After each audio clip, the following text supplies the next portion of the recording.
What's happening, all you Minties? This is the Uncanny Omar from Near Mint Condition, the home of collected editions. And today, I finally get to do my overview of the Fantastic Four Full Circle Slipcase Edition. So, stay tuned.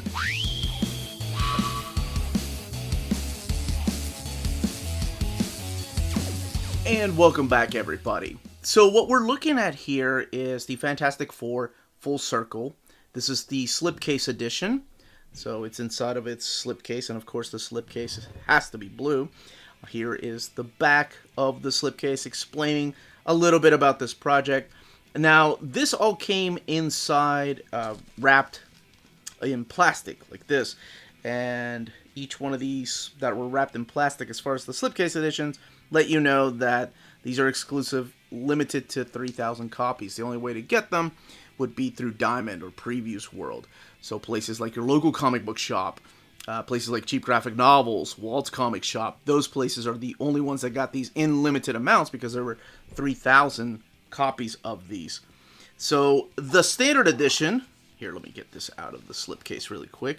Actually, let's take a closer look at this. The slipcase edition is $40 right there. And this is a published work between Marvel and Abrams Comics Arts. So it's one of their newer graphic novel ideas that they've had. Now, I love this gloss that they're using for the blue here on the slipcase. It's beautiful. And here it also lets you know this is a Diamond exclusive, limited to 3,000 copies. And includes bonus removable Fantastic Four full circle print by Alex Ross in a very special slipcase.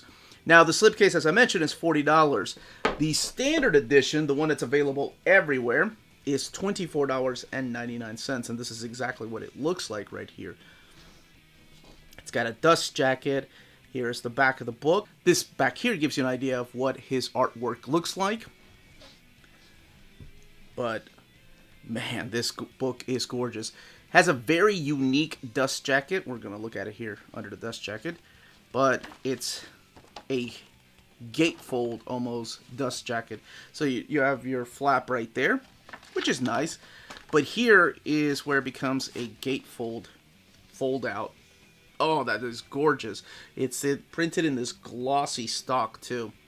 So this gives you a quick breakdown as to who the Fantastic Four are and how their powers came to be, just in this little slipcase. That's nice. That's a nice addition. The flap over here on the right lets you know where else you can find Alex Ross's artwork. Now here you have this silver foil stamp right there, and then everything here: Marvel, Alex Ross, the Fantastic Four Full Circle, and then Abrams Comics Arts. Nothing on the back. So it's this glossy finish to it, and again the silver foil right there. But let's open this up, take a look at the artwork, and talk about this story that was more than 2 decades in the making.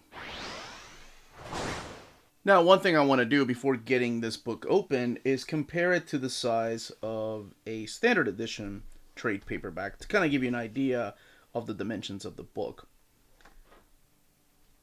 There we go. So this is an epic collection, of course. It's a lot fatter than most trades, but kind of give you an idea of how much bigger this book is and how to fit it on that bookshelf of yours. Alright, so let's crack this open, talk a little bit about the story in here, talk about the background, and of course, check out this beautiful artwork. And we'll look at that print here in a minute. So you have the end pages right here, which are all of this drawn by Alex Ross, painted by Alex Ross, colored by Alex Ross. He does get some help from Josh Johnson to do some of the coloring, and then the lettering is by Ariana Mayer. So this book took me by surprise because, well, first of all, this wasn't supposed to come out until October, and then out of nowhere they snuck it into September's catalog, and I completely missed it. So my pre-order of the slipcase, I had no idea where it was when everybody else was asking me, where is my overview of this book? And I'm like, well, it's not coming until October. Oh my gosh, they freaking moved it to September. So things like that happen all the time in distribution. But luckily, I pre-ordered this book months ago. So It starts off with this mysterious creature that is walking up to the Baxter Building, the home of the Fantastic Four. And here you find Ben Grimm and, of course, Johnny Storm. Ben's just trying to get a midnight snack. Johnny is teasing him about eating, and this shrouded creature appears. So this is where the mystery begins. And on my Saturday stream, I believe it was last week or maybe the week before that, people asked me, is there anything they need to read before this particular book? I think, and somebody did answer that it was Fantastic Four number 51. I agree with that. That has been regarded as Stan Lee's favorite story that he ever wrote. The Fantastic Four 51, This Man, This Monster. And it's important to read that because that's where you meet one of the characters that plays a big part in this. And I'm going to talk a little bit about that. It's not much of a spoiler because that story is old and it was kind of a one-off.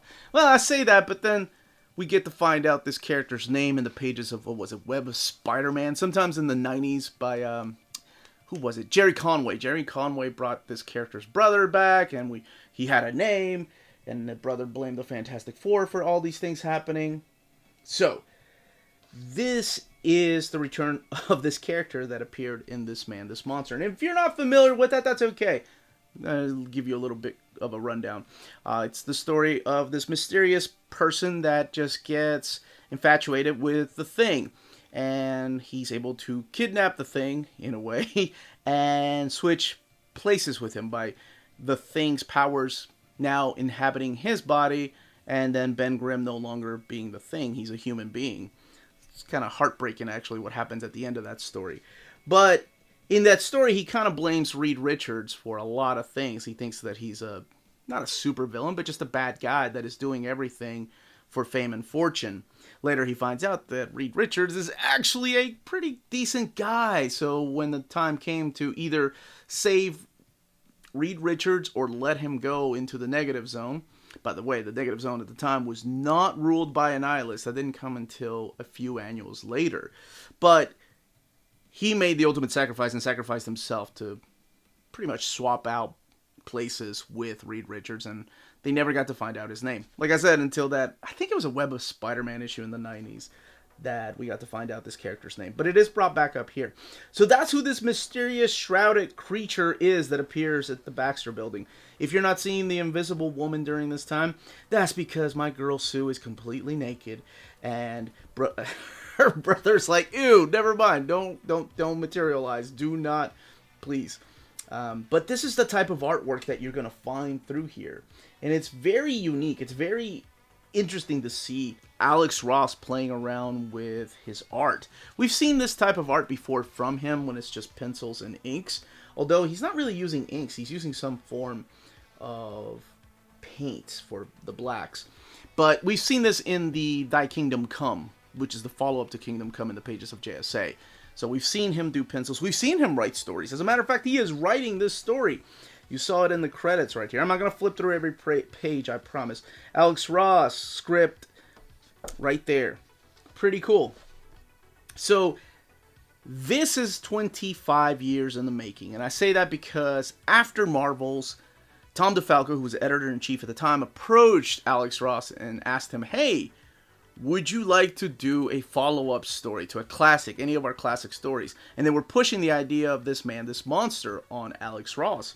And Alex Ross was like, I don't know if I want to follow up the legend, Jack Kirby. And they were trying to try to sell him on the idea that Stan Lee would write it. You draw it, whatever you want to, this follow-up, Stan Lee will write the dialogue.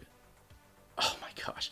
And of course, he just couldn't figure out a way to do it, so he stepped away from the project. Of course, history after that is he went to do Astro City and a bunch of other work. So, man, can you imagine if this came out 25 years ago? First of all, Valeria wouldn't be there. So there are some ideas here that you can tell that this story was meant for another time, and we'll get there in a little bit when I go back to this, what the plot of this is.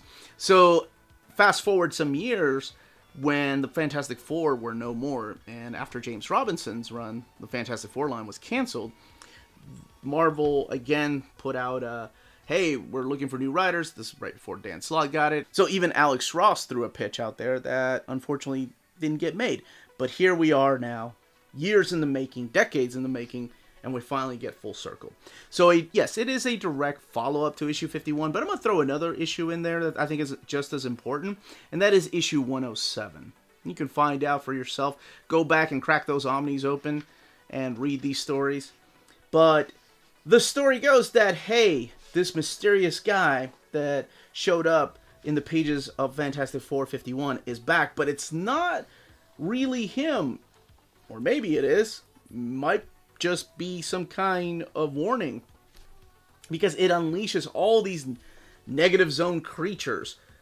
And of course the Fantastic Four use their own powers to put these creatures into submission.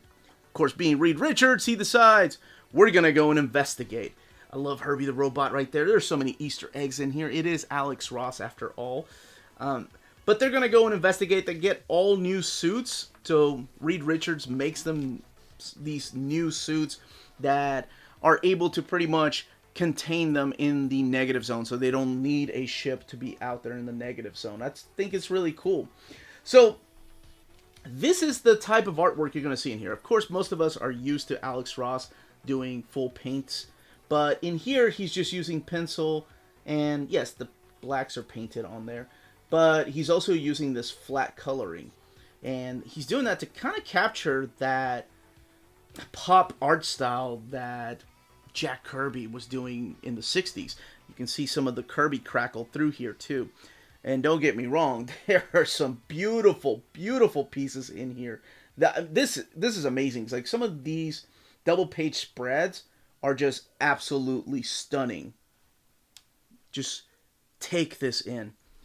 Oh my gosh, it is a beautiful masterpiece. So they go to the negative zone, and in the negative zone you're going to see a few characters that you are probably familiar with, but you can find out for yourself who those characters are, and you can find out what Reed Richards finds this time around in the negative zone, how they get out of the negative zone, and just be completely blown away by this artwork. And it makes you wish that, hey, why wouldn't Alex Ross be the new writer on the Fantastic Four? Because his stuff is amazing, and it is amazing. Like, oh my gosh, so gorgeous. Now, I said that this could really take place anytime, or it's written like it was supposed to take place in the past. And of course, you know, if it's 25 years in the making, he's had these ideas for a while. One of the things that he did do, he has his own channel. He did what's it called? He kit bashed some toys and started posing them and taking pictures of them to draw the Fantastic Four characters. That's really freaking cool. So he's still taking visual inspiration, no matter if it's models, but now he's using toys. That's awesome.